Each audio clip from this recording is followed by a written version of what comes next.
Bonjour à tous. Merci d'être présents sur ce second webinaire dédié aux aménageurs et aux territoires, qui a pour objectif de vous présenter les différents outils et processus pour implémenter une stratégie d'aménagement circulaire.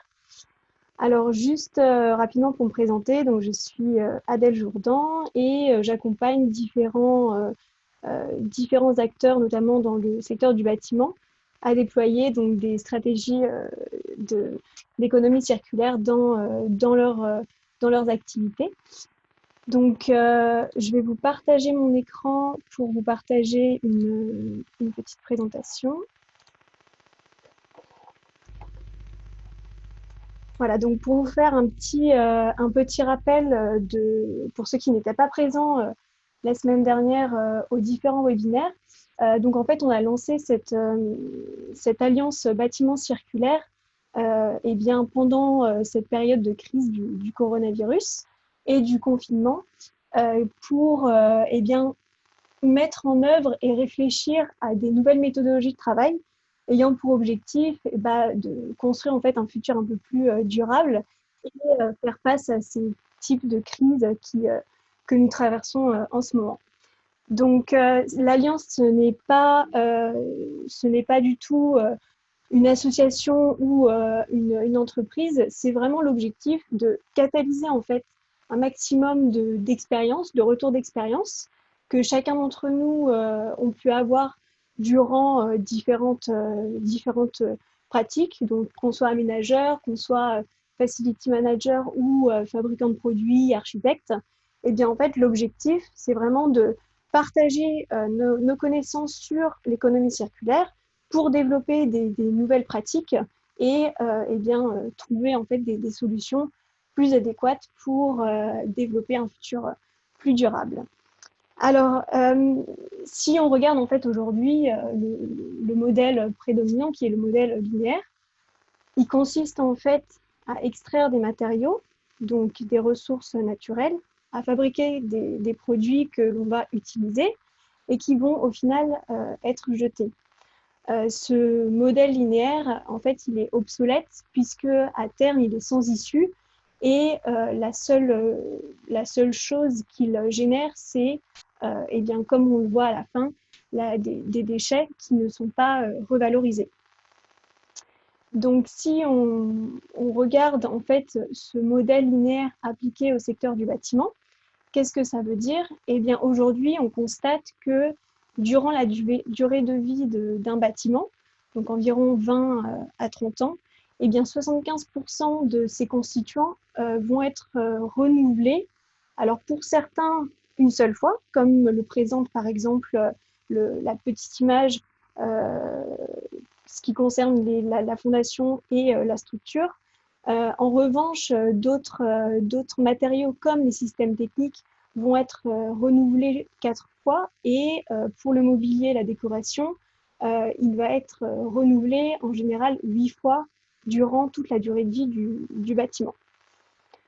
Alors tous ces renouvellements, eh bien, à terme, ils sont une grande source de déchets et ils représentent environ 70% des déchets qui sont produits en France et environ 26% des émissions directes de CO2. Donc en fait, on s'aperçoit bien que ce modèle linéaire qui consiste au final à fabriquer des produits, les mettre en œuvre dans des bâtiments, une fois que le propriétaire souhaite effectuer des travaux de rénovation ou de réhabilitation, ils vont être source à la fois de coûts, puisque ces matériaux vont être gérés par un gestionnaire de déchets, mais également ils vont être source d'impact environnemental, puisque ces matériaux ne vont pas être revalorisés. Et donc, les matières premières vont être détruites, souillées, et ces matières premières, une fois qu'elles sont perdues, elles ne sont plus revalorisables et réintégrables dans des cycles de production. Alors, heureusement, il y a d'autres modèles et d'autres schémas qui nous permettent en fait d'anticiper cette crise. L'un d'entre eux, c'est l'économie circulaire.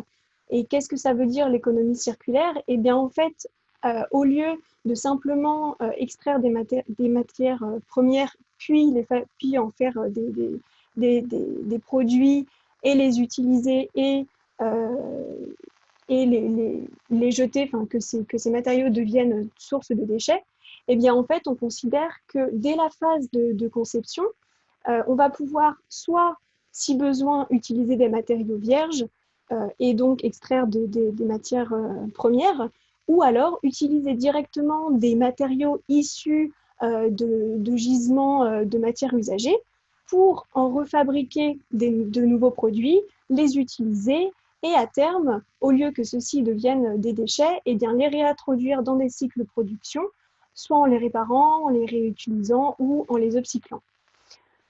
Donc, ce modèle d'économie circulaire appliqué au bâtiment, qu'est-ce que ça veut dire?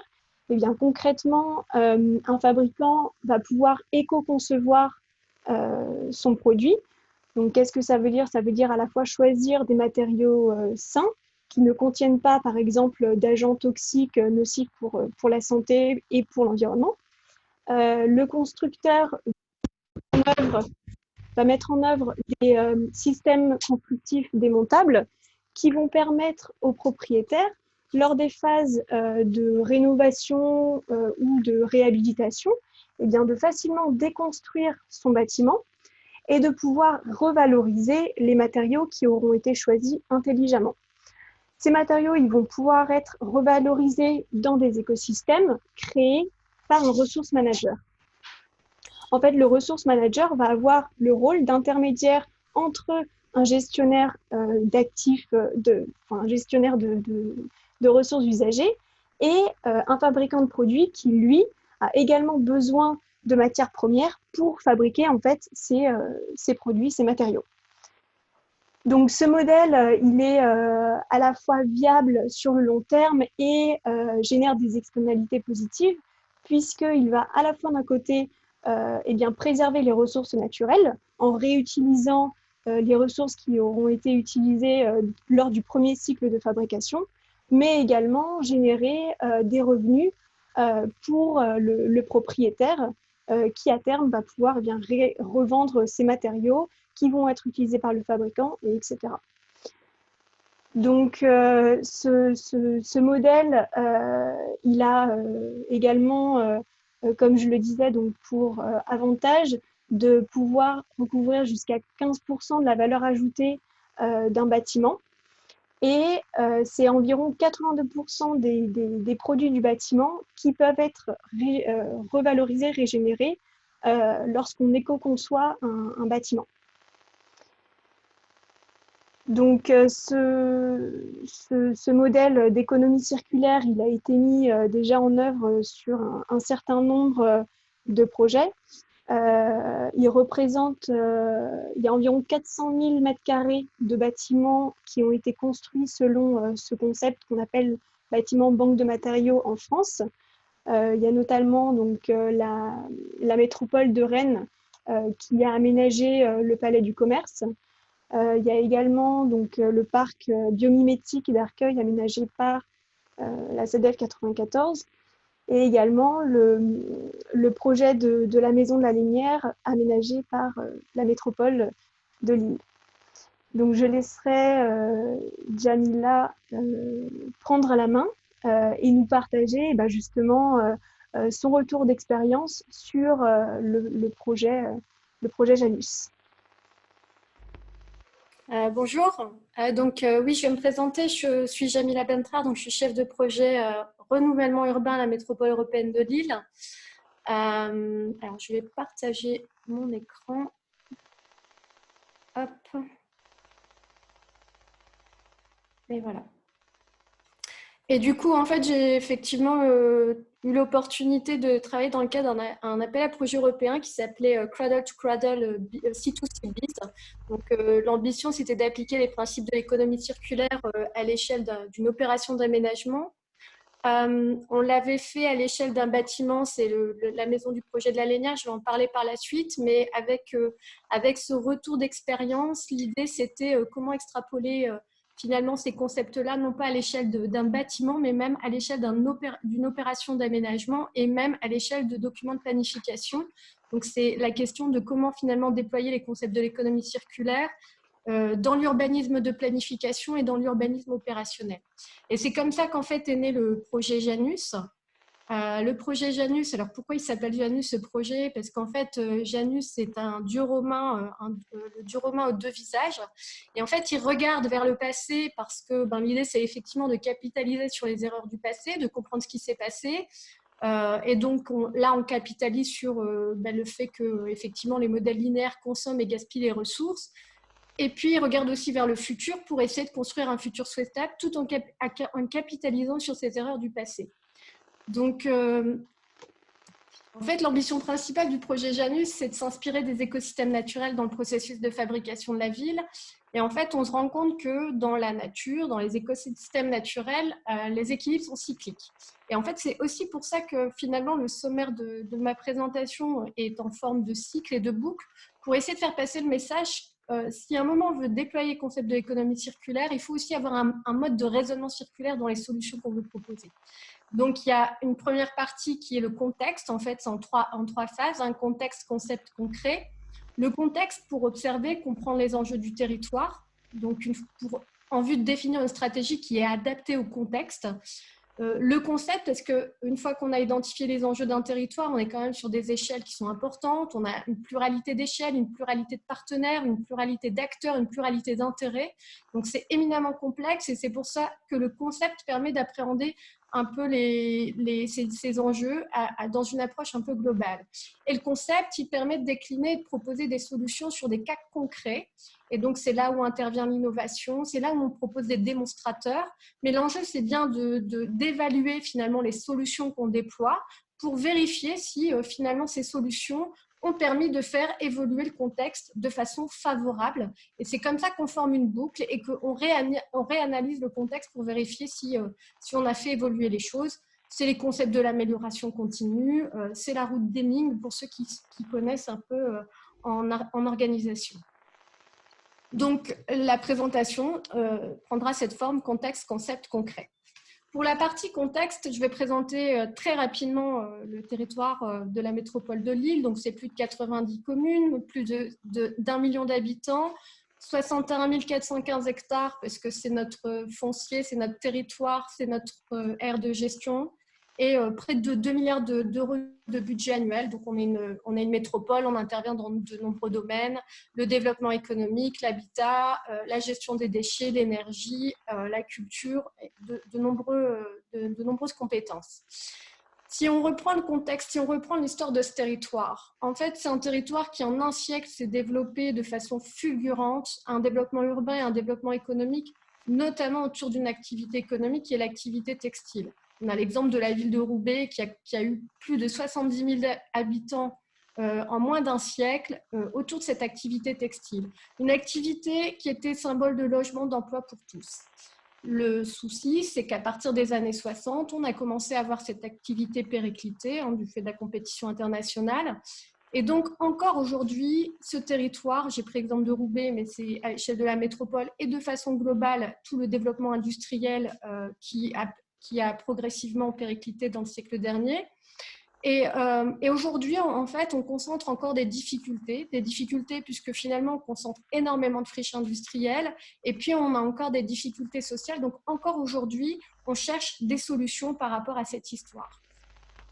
Qu'est-ce qu'on en retire de cette histoire, de cet élément de contexte? C'est qu'en fait, on n'a pas anticipé la fin d'un cycle d'usage inhérent à l'activité textile. Et aujourd'hui, ce manque d'anticipation se traduit spatialement et au niveau aussi des difficultés sociales du territoire. Et en fait, si on prend cette tendance-là et qu'on se projette un petit peu, on se rend compte qu'il peut potentiellement encore arriver la même chose. Par exemple, au niveau, puisqu'on sent qu'il y a de nouveaux usages qui apparaissent et qu'il va y avoir aussi de nouvelles fins de cycle d'usage. Par exemple, par rapport à l'activité commerce, on sait que les grandes surfaces commerciales sont concurrencées progressivement par le e-commerce. On sait que le tertiaire va être de plus en plus concurrencé par le télétravail et encore aujourd'hui, Du fait du confinement, c'est probablement une tendance qui va s'accélérer puisqu'il y a un apprentissage qui se fait sur ces nouvelles façons de travailler. Et donc, on peut supposer qu'il va y avoir encore de nouveaux comportements, de nouveaux usages. Et donc, il y a un enjeu d'anticiper les fins de cycle d'usage, ce qui me permet de passer donc du contexte au concept. Et sur cette partie concept, en fait, c'est quoi le message? Qu'est-ce qu'on comprend? On comprend finalement que notre modèle de fabrication de la ville, le modèle d'aménagement du territoire, en réalité, il est linéaire. Alors, globalement, comment ça se passe? À l'échelle d'un territoire, on a des premières phases d'observation, on a des grands observatoires qui nous permettent de comprendre un peu comment fonctionne le territoire, quels sont les besoins. Ensuite, on commence à identifier des secteurs où on va intervenir de façon opérationnelle, de façon concrète. Donc, c'est des grands secteurs d'aménagement et on engage en fait des phases d'études. En général, là, on travaille avec des équipes pluridisciplinaires, avec des architectes, des urbanistes. On a une pluralité de métiers, des paysagistes, des experts dans tout ce qui est voirie, réseau, etc. On conçoit notre projet, on identifie notre programme en termes d'immobilier d'entreprise, en termes de logement, en termes d'équipement public, en termes d'infrastructures de voirie. Puis une fois qu'on a dessiné un peu les grands programmes, on passe à une phase de montage. Donc la phase de montage, c'est la phase un petit peu complexe où en fait on négocie en fait sur comment on va réaliser le projet, le qui fait quoi, le qui paye quoi, quelles seront les locomotives juridiques, les contrats. Je ne vais pas développer cette partie qui est éminemment complexe et qui relève du métier du chef de projet en aménagement, mais on est dans les règles du jeu à cette étape-là. Ensuite, une fois qu'on a défini les règles du jeu, on a la phase de réalisation. Donc, la réalisation des travaux, en général, on réalise les travaux de voirie, les équipements publics. Et puis, on a une phase de commercialisation, soit pour des usages activités, soit pour des usages d'habitat et tous les usages qui ont été identifiés. Et finalement, c'est uniquement à la fin de tout ce process-là, hein, qui peut durer des années, qu'on a un utilisateur final. L'utilisateur final, c'est le dénominateur commun en fait à toutes les parties prenantes. On a le promoteur qui veut vendre ce qu'il aura construit, on a l'aménageur qui veut vendre les terrains, on a le bailleur qui veut avoir des locataires, on a globalement les élus qui veulent avoir des habitants, des entreprises, des salariés. Et puis, finalement, les utilisateurs sont le dénominateur commun de toutes les parties prenantes.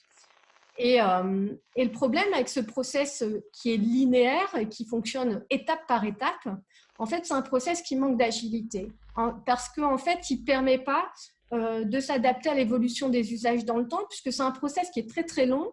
Et une fois qu'on a les utilisateurs, si on a des tendances qui évoluent, si on a de nouveaux besoins, et en plus, avec la révolution numérique, on a une accélération de l'apparition des nouveaux usages, eh ben, ce système-là, il est trop lent, il ne permet pas de s'adapter à des nouveaux usages qui apparaissent régulièrement. C'est aussi un process qui est hyper consommateur de ressources. Pourquoi ?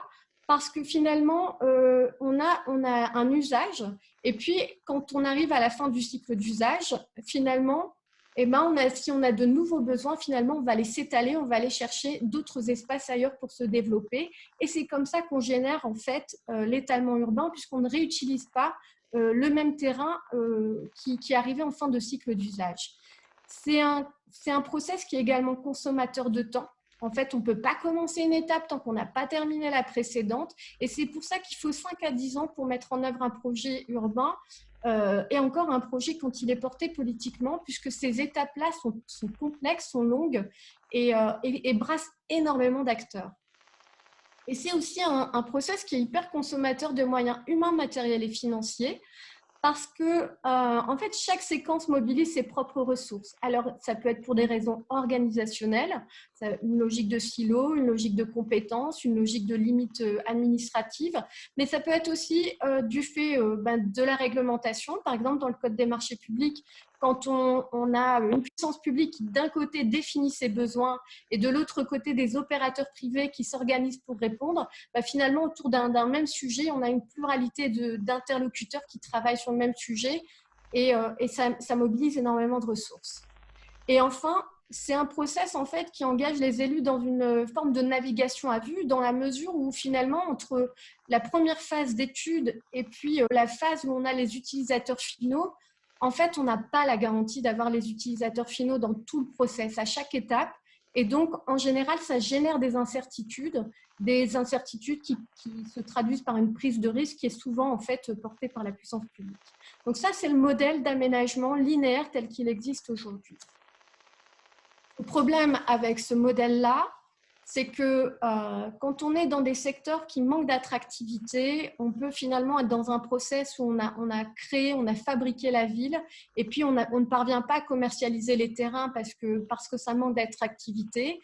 Et donc là, on a généré finalement des friches. Donc ça, c'est une option qui est dans les terrains qui manquent, les secteurs qui nécessitent un retour d'attractivité. Mais lorsque finalement la commercialisation s'opère, on commercialise, on a les utilisateurs finaux, mais finalement, on a quand même une fin de cycle d'usage qui arrive parce que les bâtiments deviennent obsolescents, parce que les usages évoluent, parce que le secteur perd en attractivité et qu'on va vers d'autres secteurs. Quoi qu'il arrive, la logique cyclique apparaît et à un moment donné, on est sur des temporalités qui peuvent aller jusqu'à 40 ans, mais parfois, on arrive à des fins de cycle d'usage sur des fonctions urbaines et ça suppose de re-questionner ces secteurs et c'est là où apparaît la logique de renouvellement urbain. Donc, par rapport à cette logique de process, en fait, les principales ressources, par rapport au projet Janus, l'idée c'est de présenter ce projet, on a fait le choix en fait de se concentrer sur 2 ressources qui sont mobilisées de façon principale dans le process de fabrication de la ville. Donc c'est le foncier, parce que le foncier, le sol est support des fonctions urbaines, et la matière pour les constructeurs, qui sont dans les 2 cas des ressources qui sont finies et qui sont mobilisées soit par les gestionnaires de territoire pour la partie foncier, soit par les opérateurs, constructeurs, aménageurs, opérateurs immobiliers pour la partie construction. Donc, toujours dans cette logique de concept, je rappelle la présentation, contexte, concept, concret. L'enjeu, en fait, c'est de... En fait, ce modèle linéaire ne permet pas de préserver ces ressources, les ressources mobilisées dans la fabrication de la ville. Et l'idée, c'est de passer d'un modèle linéaire à un modèle circulaire, à un modèle cyclique. Et en fait, finalement, on se rend compte que ces étapes, études, montage, réalisation d'équipements, commercialisation, ces étapes-là, en réalité, correspondent à un process de transformation. Quand la puissance publique intervient sur des grands périmètres pour modifier, pour proposer de nouvelles fonctions urbaines, en réalité, elle engage un process de transformation pour répondre aux nouveaux usages, à des nouveaux besoins.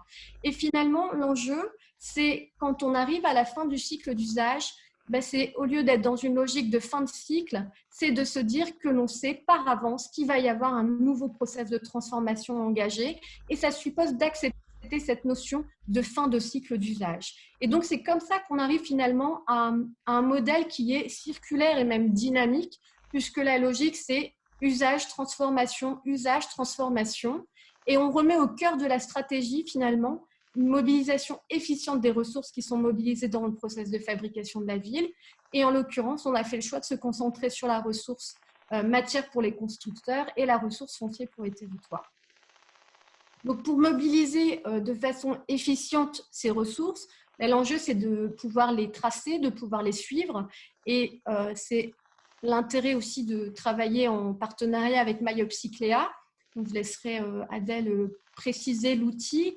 Mais l'idée, c'est effectivement de développer un outil de management des ressources qui permet d'identifier qui est propriétaire d'une ressource. On peut être propriétaire d'une ressource alors qu'elle est utilisée. Un bâtiment peut remplir une fonction, mais en même temps, ce bâtiment, il est conçu de matière. Et l'enjeu, c'est de connaître ce stock d'un point de vue qualitatif et quantitatif des ressources. Une fois qu'on arrive en fin de cycle d'usage, l'enjeu, c'est de connecter celui qui est propriétaire d'une ressource avec celui qui est capable de la transformer pour aller vers de nouveaux usages.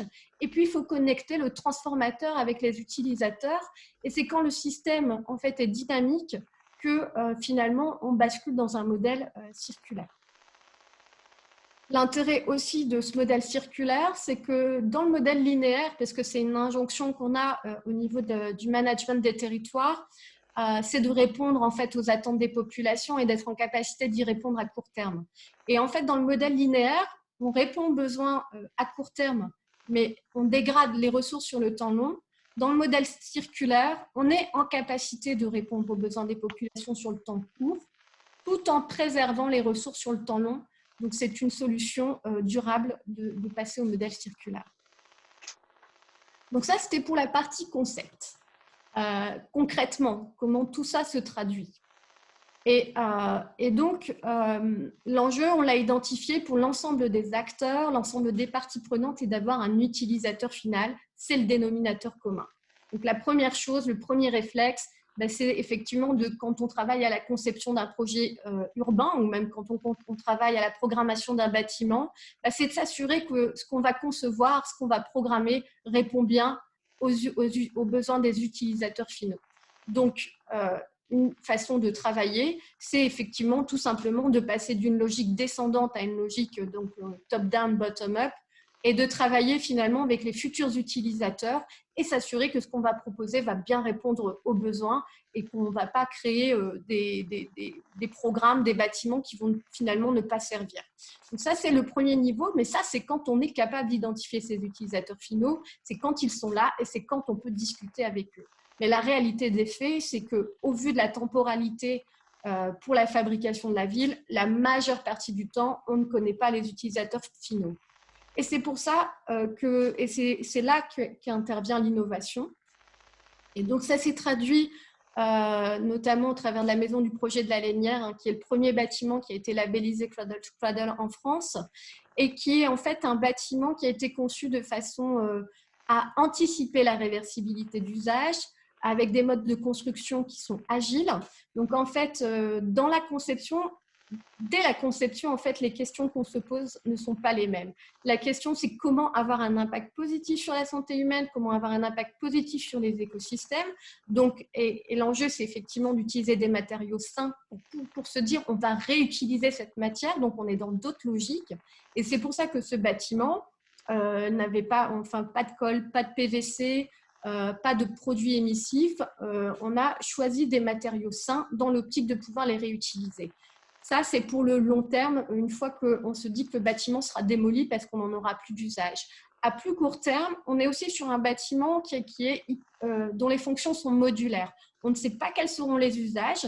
Et en fait, à l'intérieur du bâtiment, en fait, il y a tout un système de méga-meubles pour des fonctions cuisinées, fonctions salle de réunion, fonctions salle d'exposition. Aujourd'hui, ce bâtiment, il remplit plusieurs fonctions et on a tout un système de méga-meubles. En fait, il n'y a pas un espace qui est dédié à un usage. On est plutôt sur des modules et en fonction des usages, on mobilise le module, sachant que ces modules peuvent être autant utilisés à l'intérieur qu'à l'extérieur. Et donc, c'est ça l'agilité, la modularité et aussi un bâtiment en fait, dont les fondations sont sur vis, ce qui permettra, et on est aussi sur un système mécano, où en fait on facilite la démontabilité du bâtiment, où on peut le réutiliser. Et l'enjeu aussi derrière, c'est de se dire que si on a un système de fondation sur vis et qu'on peut démonter facilement le bâtiment, eh ben en réalité le foncier qui est en dessous, lui, est préservé, puisqu'on n'a pas utilisé de produits chimiques, on n'a pas coulé de béton. Et donc l'idée, c'est de pouvoir réutiliser, de préserver cette fonction sol et de pouvoir le réutiliser par la suite sur d'autres usages. Donc, ces concepts-là, ils sont inspirés du cradle to cradle. Donc, en fait, les trois principes du C2C, le premier, c'est waste is food. Donc, effectivement, là, on se dit qu'on est en fin de cycle d'usage, je peux réutiliser la matière. Donc, ça devient une ressource et on est dans un équilibre durable. Le deuxième principe, c'est l'efficience énergétique. Et au-delà du bâtiment bas carbone et tous ces concepts-là, même dans le process en fait, d'organisation, de conception, on est dans une optimisation puisque finalement le fait d'anticiper la réutilisation fait qu'on travaillera de façon plus optimale. Et puis le dernier principe, c'est diversity celebration. Je reconnais qu'il m'a fallu beaucoup de temps pour appréhender ce troisième concept que j'avais un peu de mal à intégrer et à redéployer sur l'échelle des projets d'aménagement. Et finalement, en fait, derrière cette notion de diversité, en réalité, plus on est capable de répondre par cette modularité et par cette réversibilité, plus on est capable de répondre à une pluralité de besoins, plus on a d'opportunités de faire matcher l'offre et la demande et donc d'avoir un utilisateur final. Et donc, c'est en ça que la diversité est une richesse pour les territoires. Et finalement, c'est ça qui a inspiré des écosystèmes naturels. Donc, pour passer du concept au concret et au projet Janus, donc en fait, le projet Janus, il réunit un certain nombre de partenaires dont je vais juste mentionner, identifier les logos là, dans la slide suivante. Mais en fait, l'enjeu derrière cette notion de Janus, avec cette tête aux deux visages, l'enjeu, c'est de changer de paradigme. Et en fait, on se rend compte qu'au niveau national et même au niveau européen, en fait, on a ce qu'on appelle la séquence ERC, c'est la séquence éviter, réduire, compenser, hein, c'est un cadre juridique. Ça veut dire quoi? En fait, à l'échelle d'un document de planification, à l'échelle d'une opération d'aménagement, à l'échelle d'un projet, en fait, le cadre légal vous dit, en fait, vous définissez votre besoin, vous fabriquez votre projet. Et le cadre légal dit, vous identifiez les impacts négatifs de votre projet, impacts négatifs sur l'environnement, que vous allez chercher à éviter, réduire, compenser. La donnée d'entrée, c'est j'identifie mon besoin et je conçois mon projet. Et ensuite, je cherche à éviter, réduire, compenser les impacts négatifs sur mon environnement. Le problème avec cette séquence ERC, hein, qui est dans les textes et qui est vraiment un cadre légal, c'est que ça génère des externalités négatives. Parce que la donnée d'entrée, c'est « je consens à avoir un impact négatif sur l'environnement », que je cherche à éviter, réduire, compenser. Mais dans tous les sens, la donnée d'entrée, c'est « je consens à avoir un impact négatif sur l'environnement ». Et l'idée, en fait, et c'est la proposition de Janus, c'est de passer d'un cadre qui génère des externalités négatives à un cadre qui génère des externalités positives. La donnée d'entrée n'est pas la même, c'est je consens, j'accepte que je dépends d'un stock limité de ressources, qui peut être matériel ou immatériel, mais je dépends d'un stock de ressources. Et en fait, l'enjeu, c'est d'identifier ce stock de ressources et dès la conception du projet, quelles sont les ressources que j'ai à ma disposition et que je cherche à préserver, valoriser ou développer, et ce qui me permet de développer sans dégrader mon territoire, et ce qui est générateur d'externalités positives. En fait, l'enjeu, c'est qu'on ne se pose pas du tout les mêmes questions, les cadres sont différents et du coup, les conséquences, la traduction est différente au niveau des territoires. Et donc, concrètement, comme on passe d'un cadre aux externalités négatives à un cadre aux externalités positives, eh ben, l'idée du projet, c'est de proposer les mêmes outils. Donc là, j'ai mis un peu les logos des partenaires avec lesquels on travaille, puisque si on veut questionner le process de fabrication de la ville, on doit travailler avec tous les acteurs qui représentent ce process de fabrication de la ville. C'est pour ça qu'on a des constructeurs, on a des aménageurs, on a des collectivités, on a des démolisseurs, on a des chercheurs, des acteurs issus de la société civile. Et en fait, c'est cette pluralité d'acteurs. Chacun est concerné, chacun a un morceau de la solution, mais chacun dans son coin ne peut pas trouver la solution. On est obligé en fait, de tous travailler ensemble pour modifier le système et surtout crédibiliser les solutions qu'on propose. Et chacun, en fait, connaît son métier et son morceau de projet, en tout cas, dans le process de fabrication de la ville.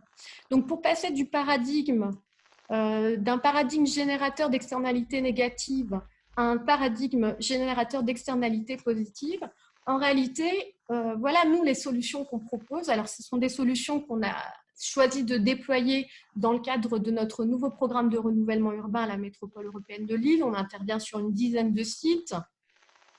Et en fait, finalement, dans les solutions qu'on propose, on prend appui sur le système tel qu'il fonctionne aujourd'hui. Aujourd'hui, on a des outils d'aide à la décision pour orienter la décision dans les choix de programmation, dans les choix au niveau des fonctions urbaines. On a des outils de mise en œuvre quand on passe à l'opérationnel. Et puis, on a des opérations, on a des démonstrateurs. Et en fait, on a proposé exactement la même chose, mais en prenant appui sur un cadre qui est générateur d'externalités positives plutôt que de prendre appui sur un cadre qui est générateur d'externalités négatives.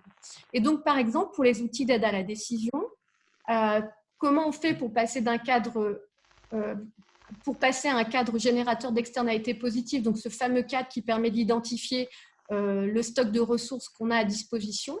Et bien là, à l'échelle du projet de renouvellement urbain de la MEL, on sait qu'on va démolir un certain nombre de bâtiments. Il y a plus de 4000 familles qui vont être relogées dans le cadre de ce programme. Et donc, l'enjeu, ça va être de caractériser qualitativement et quantitativement le stock de ressources de ces bâtiments. Et donc, c'est un partenariat avec le CSTB notamment. Il y a le CERIB. Je ne vais pas tous les lister. Mais l'idée, c'est d'avoir un modèle numérique, de modéliser finalement la mise à disposition des matières qui vont être générées par les démolitions. Et donc, en fait, on a comme ça une visibilité à 10 ans, parce qu'en fait, on s'est rendu compte, on a testé, on a essayé de faire de l'économie circulaire à l'échelle d'une opération d'aménagement, et en réalité, on n'y arrive pas parce que c'est trop petit, parce qu'on ne génère pas assez de volume et parce qu'il n'y a pas de modèle économique. À partir du moment où on décide de dézoomer et de le faire à l'échelle de plusieurs sites, et qu'on commence à dézoomer dans l'espace, mais aussi dézoomer dans le temps parce qu'on a de la visibilité à 10 ans sur les volumes qu'on va générer, et ben, ça permet aux filières économiques de s'organiser et de se dire, ben voilà, et c'est comme ça que le territoire devient comme une carrière urbaine. En fait, on sait dans quel délai, dans quelle temporalité on pourra mettre à disposition tel ou tel volume de matière, et on aura aussi les informations sur leurs caractéristiques chimiques. Et donc, c'est en ça où la puissance publique, en fait, qui est finalement développe les outils de planification du territoire, a cette capacité à donner de la visibilité sur le temps long, sur la disponibilité des matières. Ensuite, il y a dans les outils de la décision aussi, on a un partenariat avec l'Université catholique de Lille, hein, c'est la chaire de la transition, parce qu'en fait, on a fait le choix aussi de travailler sur la question de la perception des acteurs sur l'enjeu de préserver les ressources. Parce qu'on se rend compte finalement que pour changer de paradigme, ça suppose de déconstruire des certitudes pour évoluer vers un nouveau modèle. Il y a une forme de résistance au changement, il y a une inertie dans les modes de faire. Et c'est vrai que c'est assez compliqué, on ne comprend pas ce qui fait qu'à un moment donné, on intègre ce changement, mais il faut le provoquer. Et donc, avec le projet Janus, l'idée, c'est d'organiser des événements de sensibilisation, donc des conférences, des voyages apprenants, des ateliers inspirants, des séminaires, des visites de projets démonstrateurs.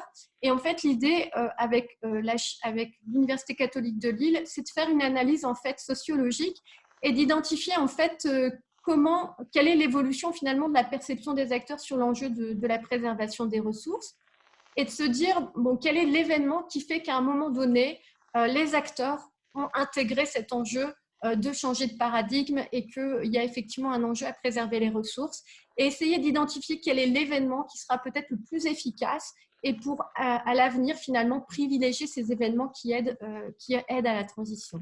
Donc là, on est dans les outils d'aide à la décision. Donc, c'est plutôt orienté élus, orienté décideurs techniques au niveau des territoires. Dans les outils de mise en œuvre, on est plutôt orienté sur les opérateurs, sur les aménageurs. Donc, on a effectivement la plateforme intelligente qui est MyUpCyclia. Je laisserai Adèle peut-être développer davantage, mais ce qui nous intéresse, nous, dans cet outil-là, c'est de se dire, même si on a les informations sur la matière. L'enjeu, c'est de savoir où elle est, cette matière, quand est-ce qu'elle est disponible et comment connecter finalement les propriétaires d'une ressource et les transformateurs d'une ressource. Donc, c'est tout l'intérêt de cette plateforme intelligente. On va proposer des guides, des modèles de cahier des charges. Donc, ça, c'est pour accompagner les opérateurs. Et puis, un modèle de cahier des charges pour une étude d'impact aux externalités positives, puisque l'idée, c'est de se dire comment je ne me pose pas la question de comment je cherche à éviter, réduire, compenser des impacts négatifs, mais comment je cherche à générer des impacts positifs. Et le fait de se poser des questions différentes, on trouve des solutions à des questions finalement qu'on ne se posait pas. Donc ça, c'est pour les outils de mise en œuvre. On est plutôt sur une logique de modèle, sur des sessions de formation, sur un accompagnement aux opérateurs. Et puis, on a la partie démonstrateur, puisque l'idée, c'est effectivement de tester ces outils d'aide à la décision et ces outils de mise en œuvre, c'est de les tester sur des cas concrets pour améliorer les outils et crédibiliser le déploiement. Alors, on a dans nos partenaires une industrie qui s'appelle Vinova. En fait, l'idée dans les démonstrateurs, en fait, il y a deux approches. Il y a effectivement Janus qui regarde vers le passé. Quand on regarde vers le passé, on n'a pas anticipé la fin des cycles d'usage, on n'a pas anticipé la réutilisation. Donc, on se retrouve avec des déchets, on se retrouve avec des matières dont l'enjeu, c'est de les réutiliser. Donc, il y a un enjeu de caractérisation de ces matières. soit on est capable de les réutiliser et puis d'un point de vue chimique, mais ça suppose d'organiser les filières économiques, soit on se rend compte qu'au niveau chimique, ce n'est pas possible et qu'il y a un enjeu d'innover au niveau des solutions scientifiques et c'est pour ça qu'on a des chercheurs aussi dans les partenaires. Donc ça, c'est Janus qui regarde vers le passé et l'idée, c'est aussi Janus qui regarde vers le futur. On est dans une logique d'utiliser des matériaux sains, on est dans une logique d'anticiper la réutilisation et finalement, on n'a plus cette difficulté à réutiliser la matière puisqu'on l'aura anticipé. Donc, pour Janus qui regarde vers le passé, les solutions qu'on propose, c'est effectivement trouver des solutions scientifiques pour la valorisation chimique du PVC. Donc ça, c'est une innovation mondiale parce qu'aujourd'hui, on est en capacité de le faire d'un point de vue mécanique, mais pas d'un point de vue chimique. Donc ça, c'est avec les partenaires Vainova. Ensuite, au niveau des bétons, en partenariat avec le CERIB, le CSTB, l'idée, c'est effectivement de chercher à valoriser 50 000 tonnes de béton. Donc ça va être sur des tests. On va chercher des nouvelles formulations de béton, sur du béton issu des démolitions et aussi avec des briques rouges, chercher des nouvelles formulations permettant de réutiliser dans des bétons type 1, donc dans la construction. Comme ça, on n'a pas de perte de valeur. Et pour finalement Janus qui regarde vers le futur, l'idée, c'est proposer cette éco-conception, mais on va plus loin que les solutions qu'on a déjà développées. Donc, avec le bâtiment, avec la maison du projet de la Lénière, on avait effectivement anticipé le caractère démontable du bâtiment, le caractère matériaux sains pour pouvoir les réutiliser. Le souci, c'est qu'on n'a pas de visibilité à 20 ans, en 30 ans, finalement, qui saura que ce bâtiment a été conçu de cette façon et que la ressource est disponible. Et donc, l'intérêt, d'abord, c'est d'adosser à la technologie BIM la conception du bâtiment pour avoir toutes les informations sur les ressources. Mais potentiellement, à terme, c'est peut-être aussi d'adosser ces informations à des documents au niveau du cadastre. Comme ça, on sait que tel bâtiment, en fait, a été conçu pour que les ressources soient réutilisées et on sait à quel endroit elles sont. Et avec la plateforme Upcyclea, l'idée, c'est aussi de connecter finalement les propriétaires avec des transformateurs quand on arrivera en fin de cycle d'usage. Il y a une dernière solution démonstrateur qui est proposée, toujours dans cette logique de valoriser. Le paradigme, c'est préserver quand c'est de qualité, valoriser quand il y a un enjeu de transformation pour développer sans dégrader. Et donc là, on a un sol pollué sur un secteur, sur une opération d'aménagement de la métropole. Et l'idée, en fait, ça va être de dépolluer ce site. Donc là, par phytomycoremédiation, je ne vais pas développer, c'est scientifique, mais l'idée, c'est de se dire, on va tester finalement de planter plusieurs types de légumes. Et si le légume capte la pollution, on se dit qu'il nettoie le sol. S'il ne capte pas la pollution, peut-être qu'il est comestible et que c'est des questions qui méritent peut-être d'être posées dans un monde où les ressources sont en pénurie. Et ça, c'est un petit peu à côté. On est sur la ressource foncière, mais aussi les fonctions fertiles du sol. Donc, c'est un projet qui est soutenu par la Fondation Nicolas Hulot, par la 3e révolution industrielle région Hauts-de-France et par le pôle de compétitivité économie circulaire Team 2. Et j'en ai fini pour ma présentation. Merci beaucoup, Jamila. Du coup, je vais reprendre la main. Alors...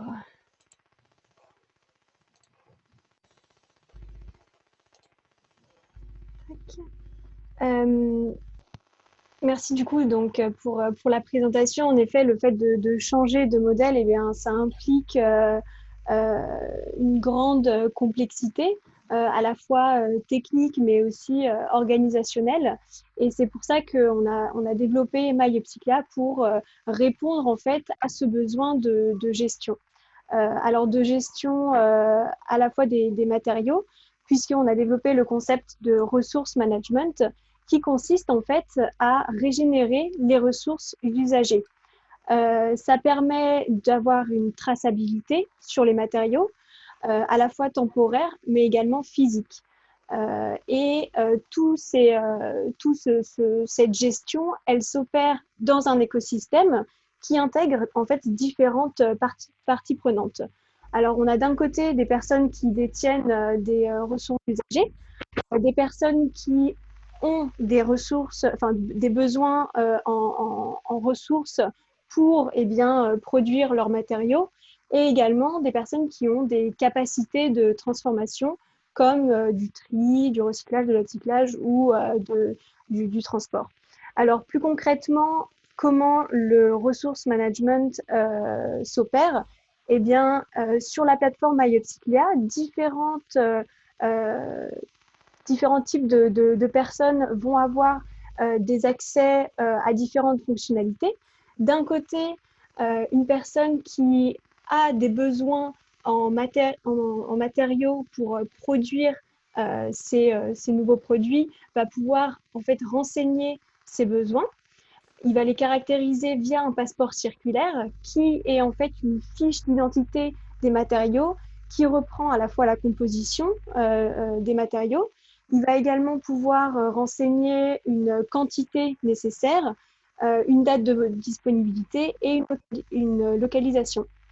Euh, de l'autre côté, un acteur qui a des capacités de transformation comme par exemple, voilà, comme je l'ai dit, du tri, du recyclage, mais aussi du transport ou du stockage, va pouvoir inscrire via son compte gratuit MyUpcyclia, eh bien, quels sont les matériaux ou les capacités qu'il peut transformer en entrée, la transformation qu'il opère, et d'un autre côté, la matière qui va sortir de ce processus de transformation.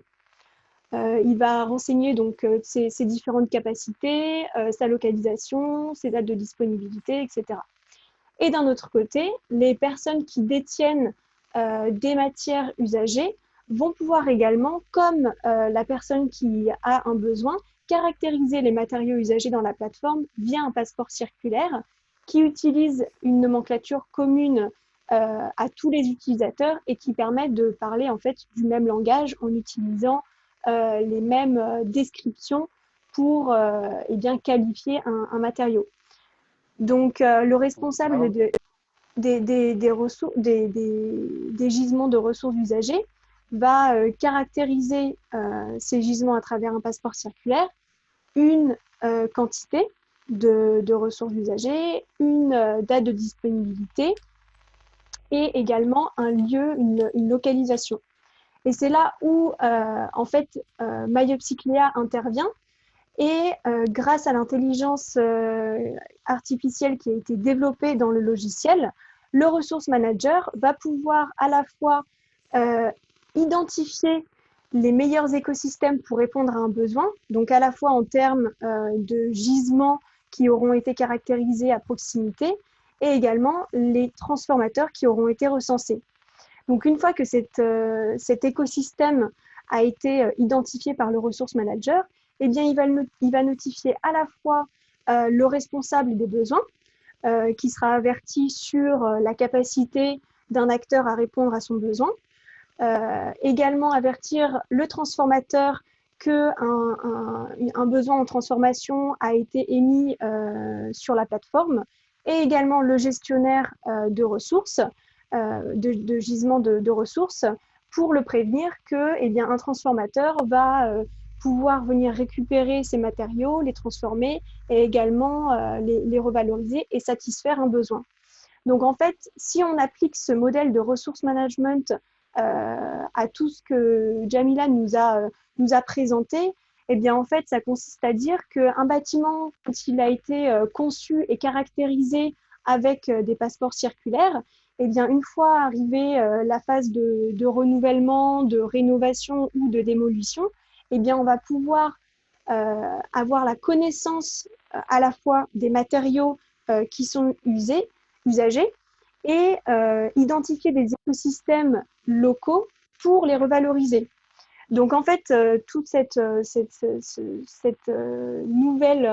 nouveau modèle de gestion circulaire, ça permet aux détenteurs de foncier de préserver la valeur de leur foncier, parce qu'on va utiliser des matériaux sains et circulaires et parce que une déconstruction va être faite de manière sélective, donc à ne pas dégrader le foncier, mais également va être source de développement économique pour le territoire, puisque de nouvelles filières vont pouvoir se développer à la fois pour des transformateurs, par exemple, qui vont voilà, transformer les matériaux, les stocker, les régénérer, mais également garder la valeur de la matière, puisque on n'a plus besoin d'extraire des matériaux pour en construire, pour en fabriquer des nouveaux, mais on va en fait réutiliser les matériaux usagés pour en concevoir des nouveaux.